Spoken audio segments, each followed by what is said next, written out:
माँ की आखिरी इच्छा कहानी। जिस बेटे ने अपनी माँ के साथ इतना गलत किया, मरते समय भी वो अपने बेटे के बारे में सोच रही थी।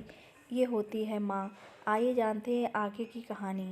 एक बार एक बूढ़ी माँ उसके बेटे ने एक वृद्ध आश्रम ले जाकर छोड़ा। इस माँ का ये वही इकलौता बेटा था जिसके लिए इस माँ ने जीवन भर संघर्ष किया।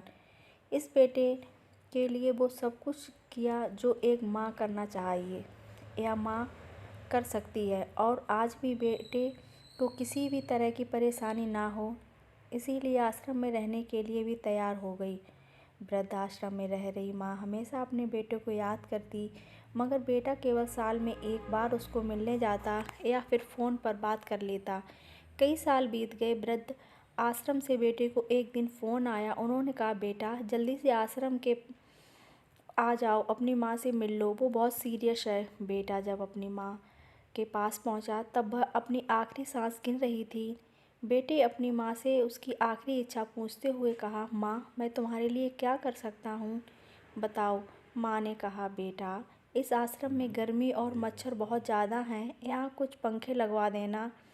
फ्रिज ना होने की वजह से यहाँ पर हम बूढ़ों को कई बार भूखे पेट ही सोना पड़ता है, क्योंकि किसी ने दिया हुआ खाना खराब होने से नहीं बच पाते, तो इस आश्रम के लिए एक दो फ्रिज खरीद कर रख देना। अब बेटे ने अपनी माँ की सारी बात सुनी और अपनी माँ से पूछा, आपने इतने साल यहाँ पर निकाल दिए, पर आपने कभी ये बातें मुझसे नहीं कहीं, और जब आपके पास टाइम नहीं बचा तब आप यह सब कह रही हो, ऐसा क्यों? माँ ने बेटे को जवाब देते हुए कहा, बेटा मैंने गर्मी, भूख और पीड़ा सहन कर ली, लेकिन मुझे पता है जब तेरे बच्चे तुझे यहाँ पर छोड़ कर जाएंगे तब तू यह सब सहन नहीं कर पाएगा। इसीलिए तेरी सुविधा के लिए मैं तुझसे यह सब लगाने के लिए कह रही हूँ।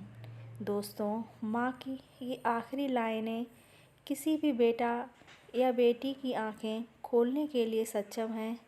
इतिहास हमेशा अपने आप को दोहराता है। अगर आप चाहते हैं कि आपके साथ अच्छा व्यवहार हो, तो आपको भी दूसरों के साथ वैसा ही व्यवहार करना पड़ेगा। थैंक्स।